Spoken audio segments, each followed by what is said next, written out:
Mariñeiros, mariscadoras, colectivos do mar das rías de Arousa, de Muros e Noia e plataformas ecoloxistas reaccionan á xestión da crise dos peles por parte da Xunta. En Asemblea acordaron convocar unha gran manifestación para o mediodía do vindeiro 21 de xaneiro en Santiago. Nesta manifestación pretendemos canalizar os sentimentos da cidadanía de Galicia preocupada polo noso mar e sensible ao seu deterioro e, en particular, a chegada de verteduras dun xeito regular ao longo do tempo. Din que o impacto no medio ambiente non é nin de lonxe comparable co do Prestige, pero sí que fan un paralelismo entre a xestión que fixo daquela Xunta e a que está facendo agora. Quen foi no minuto 1 a sacar os peles foi os voluntarias e voluntarios, sin ningún medio de protección, como aconteceu no minuto 1 do Prestige, que saíron os mariñeiros da Arousa, lembrade, a quitar o chavapote coas súas más.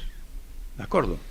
Estamos, en ese sentido, igual. Non é igual, evidentemente, a catástrofe do Prestige que este suceso de vertedura de peles non é o mismo, non pretendo, pero é evidente que o modus operandi é o mesmo. E denuncian que o goberno galego caeu nun abandono absoluto das súas competencias tentando botar balóns fora. Foi onte, cando, creo recordar, declarou nivel 2 o Cangal, no? Por tanto, ata que non declare o nivel 2 do Cangal, o Estado non pode actuar.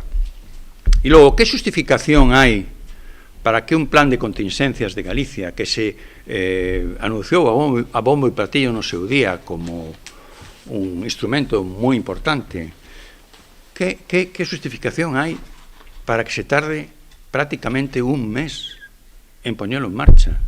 Entenden que detrás disto hai motivos electorais tentando minimizar a crise para que non lles pase factura o 18 de febreiro.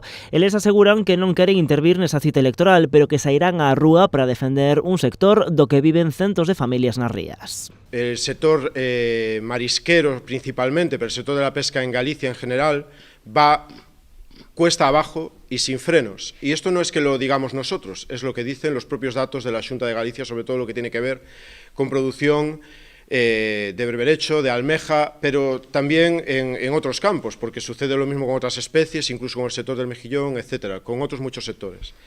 Y esto que ha sucedido ahora con el tema de los peles no vuelve de nuevo más que a evidenciar que el sector del mar no está siendo apoyado como debería ser apoyado. E demandan, ademais, como veñen facendo dende hai tempo, medidas para garantir o futuro do sector, entre elas un estudo integral das rías, un plan de recuperación, que se regule o alivio dos encoros e que se dote de liñas de apoio aos traballadores e confrarías afectadas polo incremento da mortandade.